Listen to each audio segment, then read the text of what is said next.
రోజుల కింద చనిపోయిన సీపీఐ నేత కామ్రేడ్ గురువారెడ్డి భౌతిక కాయానికి కేసీఆర్ నివాళులర్పించిండ్రు. కుటుంబ సభ్యుల్ని పరామర్శించిండ్రు. నమ్మిన సిద్దాంతాల కోసం విలువలకు కట్టుబడిన గొప్ప వ్యక్తి గురువారెడ్డి అని కేసీఆర్ మెచ్చుకున్నారు. తాను నమ్మినటువంటి సిద్ధాంతం మీద అంకిత భావంతో పనిచేసి ఒక ఆదర్శవంతమైన జీవితాన్ని సమాజానికి అందించినటువంటి వ్యక్తి. నేను ఏ డిగ్రీ కళాశాలలో విద్యార్థి చదువుకున్నాను సిద్దిపేటలో. ఆ డిగ్రీ కళాశాల స్థాపన వారే చేయించారు గురువారెడ్డి గారు. మా సిద్దిపేట మొదటి ఎమ్మెల్యేగా సిద్దిపేట ప్రజలందరికీ కూడా చిరస్మరణీయులు, ఒక ఆదర్శమూర్తి.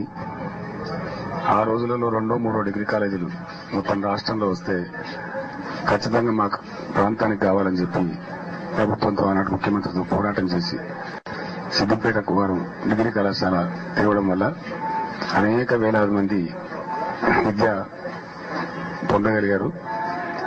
అదేవిధంగా సామాజిక జీవనంలో ఒక ఆదర్శవంతమైనటువంటి జీవితాన్ని ఒక పోరాట యోధునిగా మొత్తం టోటల్ లైఫ్ లో ఎక్కడ కూడా వెనక్కి తిరిగి చూడకుండా నమ్మిన సిద్ధాంతాలకు విలువలకు కట్టుబడి ఆదర్శవంతమైన జీవితం గడిపినటువంటి మహనీయుడు మన మధ్య లేకపోవడం తెలంగాణ ప్రాంతానికి కమ్యూనిస్టు ఉద్యమానికి తీరని లోటు ఉంది. వారి ఆదర్శాలు మనకు పాటించదగినవి. ఈ సందర్భంగా వారి కుటుంబ సభ్యులకు, వారి శ్రేయోభిలాషులకు, బంధుమిత్రులకు అందరికీ కూడా నేను ప్రగాఢమైనటువంటి